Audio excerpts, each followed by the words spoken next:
Oke ya, bismillahirrahmanirrahim. Assalamualaikum warahmatullahi wabarakatuh. Selamat pagi, salam sejahtera bagi kita semua. Ketemu lagi dengan Pak Didin dalam pelajaran sejarah Indonesia.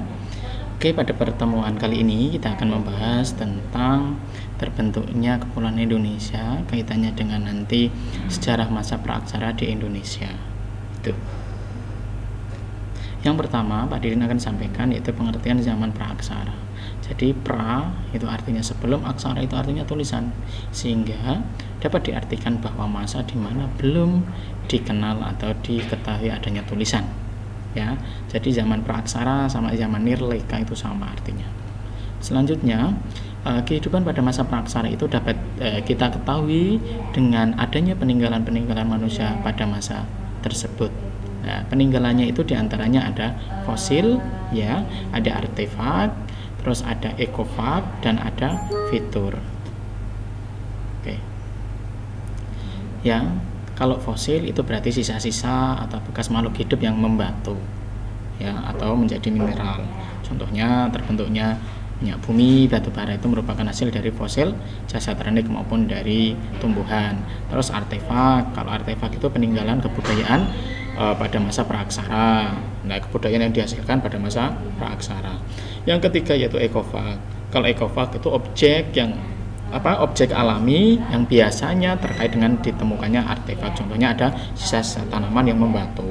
Kalau fitur itu artinya artefak yang tidak dapat dipindah tangankan, ya, tanpa merusak tempat atau kedudukannya. Selanjutnya, zaman praaksara itu nanti dapat dibedakan menjadi dua. Yang pertama yaitu berdasarkan geologis dan yang kedua berdasarkan arkeologis. Tapi pada kesempatan hari ini kita akan membahas berdasarkan geologis, yaitu zaman Arkeozoikum atau Arkeokum, zaman Paleozoikum, zaman Mesozoikum dan zaman Neozoikum. Selanjutnya, ya, zaman Arkeozoikum. Apa itu zaman Arkeozoikum? Yaitu di mana, ya, masa awal pembentukan kerak bumi yang kemudian berkembang menjadi protokontinental. Nah, masa ini itu berlangsung sekitar 600 sampai 450 juta tahun yang lalu. Dan pada masa ini, ya, lempeng tektonik itu mulai terbentuk, ya, atau lempeng penyebab terjadinya gempa itu terbentuk. Yang keempat, belum ada kehidupan atau mikroorganisme pada masa ini. Karena apa? Pada masa ini bumi sedang panas-panasnya, sedang terbentuk. Yang kelima yaitu masa ini disebut juga terbentuknya atmosfer dan hidrosfer. Yang kedua yaitu zaman Paleozoikum. Kalau zaman Paleozoikum itu diperkirakan sekitar 540 sampai 245 juta tahun yang lalu. Betapa panjangnya, ya, durasinya. Nah, sedangkan zaman Paleozoikum yaitu ada zaman di mana sudah mulai muncul jenis reptil, terus zaman sudah mulai muncul vertebrata, kayak gitu. Selanjutnya ada zaman Mesozoikum. Nah, zaman Mesozoikum itu berlangsung sekitar 245 sampai 65 juta tahun yang lalu. Nah, zaman ini itu sudah mulai berkembang jenis reptil, khususnya dinosaurus dan tumbuhan biji purba. Nah, masa ini terbagi menjadi 3 zaman. Yang pertama zaman Trias, zaman Jura, dan zaman Kapur. Ya, kalau teman-teman pernah nonton film tentang dinosaurus itu ya hampir sama lah. Yang keempat yaitu zaman Neozoikum atau Kenozoikum. Nah, zaman ini itu berlangsung sekitar 45 juta tahun yang lalu, ya. Terus zaman Neozoikum adalah zaman bumi sudah mulai stabil, ya, karena bumi itu secara keseluruhan terbentuk secara sempurna. Yang ketiga, zaman ini juga terbagi menjadi dua, yaitu zaman tersier dan zaman kuarter. Kalau zaman tersier itu apa? Zaman tersier ini merupakan zaman di mana kehidupan di bumi sudah diisi oleh hewan-hewan yang menyusui. Apa itu hewan-hewan menyusui? Yaitu diantaranya jenis kera dan monyet. Zaman tersier itu dibagi menjadi satu zaman Paleosen, terus zaman Eosen, zaman Oligosen, zaman Miocene dan zaman Pliocene. Ya, nanti bisa dibaca sendiri. Terus kalau zaman kuarter ya, di mana kehidupan manusia mulai muncul. Jadi zaman kuarter ini manusia mulai muncul. Terus para ahli membagi zaman kuarter menjadi dua, yaitu Pleistosen dan Holosen. Ya, kalau Pleistosen itu zaman es atau zaman glasial, seperti itu. Kalau zaman Holosen itu jenis manusia modern atau jenis manusia Homo sapien itu sudah mulai muncul. Berarti pada masa zaman kuarter. Oke, selanjutnya yaitu terbentuknya kepulauan di Indonesia. Oke ya.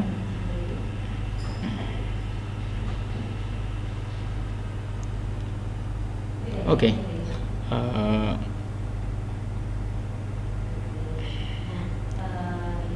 Oke ya. Selanjutnya terbentuknya kepulauan di Indonesia. Yang pertama, ya, faktor-faktor yang mempengaruhi terbentuknya kepulauan di Indonesia, yang pertama ada tenaga endogen dan eksogen. Yang kedua perubahan iklim, yang ketiga yaitu letusan gunung berapi. Nah, kalau tenaga endogen apa? Terjadinya pergerakan tadi lempeng tektonik. Nah, lempeng tektonik itu berasal dari dalam bumi yang menyebabkan perubahan pada inti bumi atau kulit bumi. Nah, secara umum tenaga endogen dibagi menjadi tiga, yaitu tektonis, vulkanis, dan gempa. Oke. Selanjutnya pergerakan lempeng tektonik. Lah, pergerakan lempeng tektonik itulah yang mempengaruhi pergeseran wilayah atau daerah. Lah, pada masa Mesozoikum lah pergerakan lempeng tektonik itu mulai terjadi ketidakstabilan. Yang kedua masa Mesozoikum, ya. Masa Mesozoikum itu juga terjadi pergerakan lempeng tektonik, terutama pada zaman reptil, ya.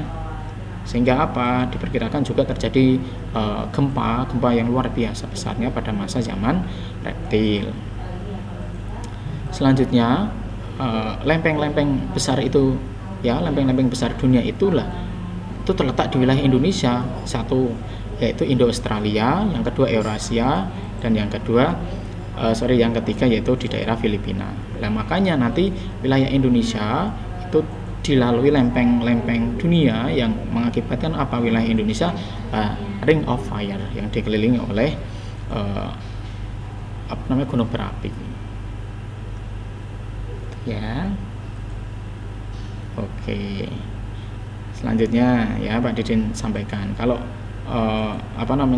lempeng Eurasia itu terpecah-pecah ya di wilayah selatan, mulai dari Sumatera, Kalimantan, Sulawesi, NTB, dan Kepulauan Banda. Kalau yang Australia itu wilayah timur, Kepulauan NTT, Maluka Tenggara. Ya. Oke. Percepat saja. Ya, dengan proses tadi pergeseran lempeng tektonik itu yang terjadi selama puluhan juta tahun yang lalu sehingga membentuk gugusan kepulauan wilayah di Indonesia. Ya. Nah, pergerakan subduksi antara dua lempeng juga itu mengakibatkan apa? Terbentuknya deretan gunung berapi yang tadi Pak Didin sampaikan, yaitu ring of fire. Nah, kalau tenaga eksogen, berarti kalau eksogen apa? Tenaga yang berasal dari luar bumi, ya. Tuh, salah satunya apa? Mulai dari atmosfer, air, organisme itu. Ya. Nah, kalau perusakan bentuk muka bumi oleh tenaga eksogen salah satunya ada pelapukan, pengikisan maupun pengendapan. Ya, ini nanti teman-teman ini pelajaran IPS kelas kelas 10 maupun kelas 7 8 gitu. Ini Pak Didin cuma flashback aja. Ya, ini tak percepat. Oke, ini juga tak percepat, nanti teman-teman bisa pelajarilah. Karena tadi nanti terbentuknya kepulauan Indonesia nanti dibedakan ada paparan Sunda dan paparan Sahul, ya. Kalau paparan Sunda itu yang menggabungkan wilayah Sumatera, Jawa, dan Kalimantan kepada wilayah Asia, sehingga nanti flora maupun fauna bertipe asiatis. Kalau yang paparan Sahul yaitu Papua itu bercirikan flora maupun fauna bertipe Australia, seperti itu. Itu ya. Nah, dalam perkembangannya terjadi lagi kenaikan suhu bumi atau mencairnya es di kutub utara, sehingga apa? Dengan demikian wilayah Indonesia bagian barat terpisah dengan Asia Tenggara dan bagian timur juga terpisah dengan wilayah Australia. Tadi pasca mencairnya es, wilayah yang dahulunya Papua tergabung dengan Australia, Jawa, Sumatera, Kalimantan tergabung dengan wilayah Asia Tenggara, maka gugusan kepulauan itu terpisah. Seperti itu ya.